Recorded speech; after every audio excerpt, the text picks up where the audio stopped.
At the moment I've got a bit of spare time on my hands. Today I'm off work, so I'm taking time to dig over the garden, which is quite hard work. Digging over the garden is probably similar to Christ having to deal with us sinners. The ground in the garden is quite hard, so I have to kind of hit it hard with the shovel to break up the soil. Sometimes that's exactly what Christians need in order for their hardened hearts to be broken. At the moment I'm waiting for some food to cook in the oven, so I've got a few minutes spare, and I'd like to, during those few minutes, share a couple of thoughts with you all. I like to read the whole of the Bible. A lot of people say that there's no relevance anymore, what should I say, the Old Testament has been kind of done away with, and that we're under the New Law or New Testament, so we don't really need to focus any of our time on the Old Testament. I believe that's a mistake, because when you look at 1 Corinthians chapter 10, you'll come to a verse, verse 11. The first 10 verses give you a rundown of the experience of Israel during the Exodus, in their time, or during their time in the wilderness. And verse 11, it reads, "Now all these things happened unto them for examples, and they are written for our admonition, upon whom the ends of the world are come." So the experience of Israel, the experience of God's people in the past, as recorded in the Old Testament, is there to give us insight into the last days, basically. So if we are to learn about the last days, we need to look at the experiences of Israel, whether the experience they went through in Babylon, Egypt, wherever or whatever the Israelites went through. It's up to us to look into the stories recorded in the Old Testament and apply the principles that we find there. Following those principles in these last days will help us to avoid being deceived, and so on and so forth.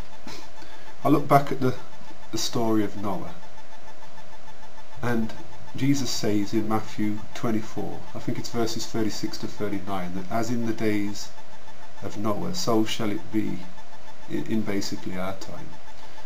And, or should I say, as it was in the days of Noah, so shall it be in this time, basically, the time just before Christ is going to come again. And it describes the world as it was back then in Genesis chapter 6. And to summarize, it's kind of saying that because men's minds were totally separated from God, God had to intervene. And we see that only one man was found to be perfect in God's sight. That man was Noah. Noah was given commission by God to build an ark, and thankfully that's what he did. But I think it's worthwhile we taking time to kind of gauge our own experience, and if we put ourselves along with our current experience in the days of Noah, and were maybe to take the place of Noah, first of all, would we have even built the ark? Because often we hear what God says, but we don't act upon it. Secondly, would we have built the ark and not told people what it was all about? Similar to going to church, praying, paying tithes, offering, and not sharing the reasons why you do those things with others. Or would we have built an ark for ourselves only? Would we have built an ark just to fit ourselves and our families? Would we have built an ark to fit ourselves, our families, and our close friends?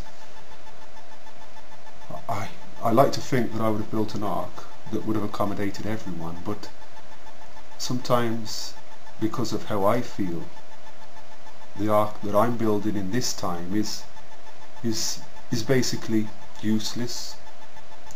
So it's up to us to look, as I said, at the stories of the past. We need to put ourselves in the positions that the patriarchs found themselves in, and basically ask ourselves, would we have done as they did, based upon the experience that we have at the moment, or based upon the level of righteousness that we're experiencing at the moment? Would we have listened to what God said, or would we have done our own thing? It's something that's been on my mind for a while.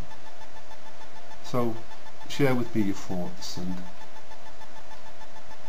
pray for me as I pray for you. Bye bye.